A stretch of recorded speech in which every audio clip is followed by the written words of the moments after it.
Hello friends, welcome to Esther Eswar TN72. நம்ம இன்றைக்கி என்ன பார்க்க போகிறோம்னா, மாம்பழத்தை வச்சு ஒரு ஸ்வீட் தான் பார்க்க போகிறோம். இந்த மாதிரி ஒரு 3 மாம்பழத்தை எடுத்துக்கிடலாம். மாம்பழத்தை இப்போ சின்ன சின்னதாக நல்லா கட் பண்ணி எடுத்துக்கிடலாம்.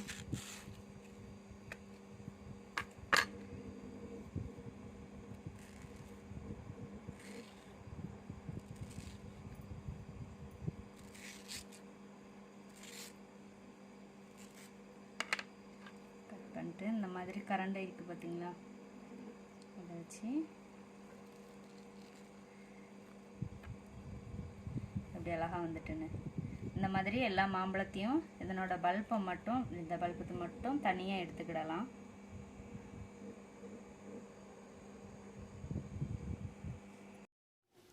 இப்போ இது எல்லாத்தையுமே சேர்த்து ஒரு மிக்ஸி ஜாருக்கு மாற்றிக்கிடலாம்.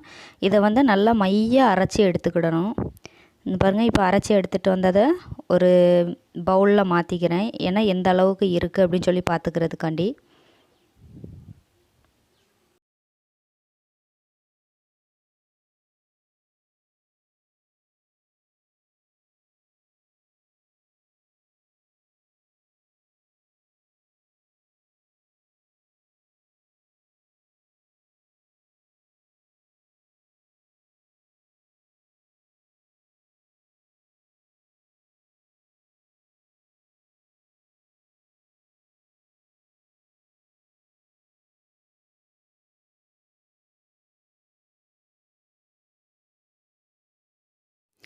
இப்போ மாம்பழம் வந்து 1 கப் அளவுக்கு இருக்குது. 1/2 கப் அளவுக்கு இதுக்கு சர்க்கரை எடுத்துக்கிடலாம். அடுப்பை பற்ற வச்சுட்டு ஒரு பாத்திரத்தை வச்சுக்கிடலாம்.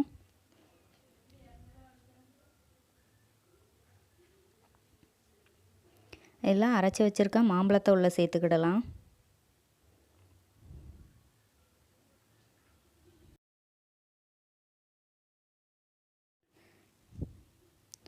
அடி பிடிக்காமல் கொஞ்சம் கிளறி விட்டுட்டே இருக்கணும், இல்லைன்னா கரிஞ்சிரும். அதனால் கொஞ்சம் கை விடாமல் கிளறிட்டே இருங்க.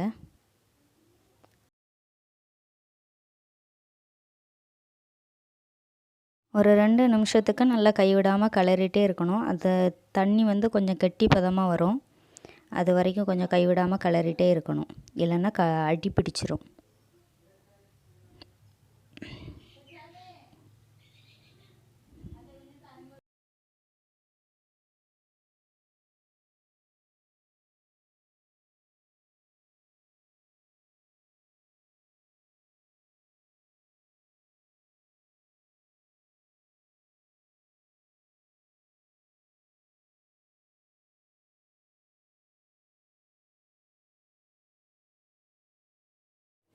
இந்த அளவுக்கு நல்லா கெட்டியானதுக்கப்புறமா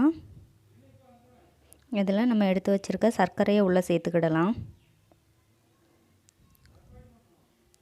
நல்லா கலந்து விட்டுறலாம். இது சர்க்கரை சேர்த்த உடனே அது வந்து நல்லா இலகி உருகி வரும். கொஞ்சம் தண்ணி பதத்துக்கு வரும். இந்த தண்ணி பதம் வந்து கொஞ்சம் கெட்டியாகிற வரைக்கும் இதை நம்ம கிளறி விட்டுட்டே இருக்கணும்.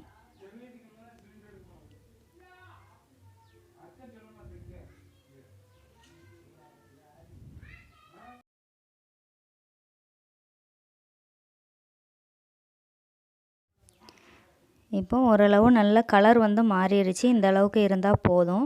இப்போ இதை நம்ம நெய் தடவைனா ஒரு பாத்திரத்துக்கு மாற்றிக்கிடலாம். இந்த மாதிரி ஒரு பிளேட்டில் மாற்றி வச்சுருக்கேன் நான். இதை வந்து ஒரு 2 நாள் நல்ல வெயிலில் காய வைக்கணும். தூசி எதுவும் விழாமல் இருக்கிறதுக்கு இப்படி ஒரு துணி வச்சு கட்டி வச்சுக்கலாம். நான் கட்டி வச்சதை ஒரு அணில் வந்து நல்லா ஓட்டை போட்டு உள்ளே இருக்கிறதெல்லாம் சாப்பிட்ருச்சு. கொஞ்சமாக துணியெல்லாம் கிழித்து எடுத்து உள்ளே இருக்கிறதெல்லாம் அது கொஞ்சம் டேஸ்ட் பண்ணிட்டு போயிடுச்சு.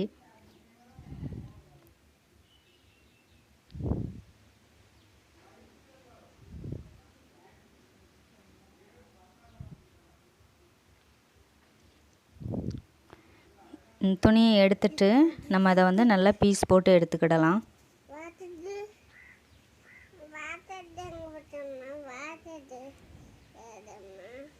பார்க்குறதுக்கு அப்படியே ஜெல்லி மாதிரி இருக்கும், ஆனால் டேஸ்ட் வந்து சூப்பராக இருக்கும். பார்த்திங்களா எப்படி இருக்குதுன்னு சொல்லிட்டு. நல்லா அந்த அளவுக்கு சூப்பராக இருக்கும், ஜெல்லி மாதிரி. இதே இது உங்களுக்கு ரொம்ப தின்னாக வேணும் அப்படின்னா கொஞ்சமாக ஊற்றி நல்லா பரப்பி விட்டுட்டிங்கன்னா ரொம்ப தின்னாக இருக்கும். நான் கொஞ்சம் கெட்டியாக ஊற்றி வச்சுருக்கேன். உங்களுக்கு தின்னாக வேணும்னா அந்த மாதிரி கூட நீங்கள் ஊற்றிக்கிடலாம். ரொம்ப ஈஸியாக செய்யக்கூடியது தான். வெறும் 2 பொருள் இருந்தால் மட்டுமே போதும். நீங்களும் இந்த ரெசிபியை வீட்டில் ட்ரை பண்ணி பாருங்கள். மறக்காமல் உங்கள் ஃப்ரெண்ட்ஸ்க்கு ஷேர் பண்ணுங்கள், கமெண்ட் பண்ணுங்கள். தேங்க்யூ.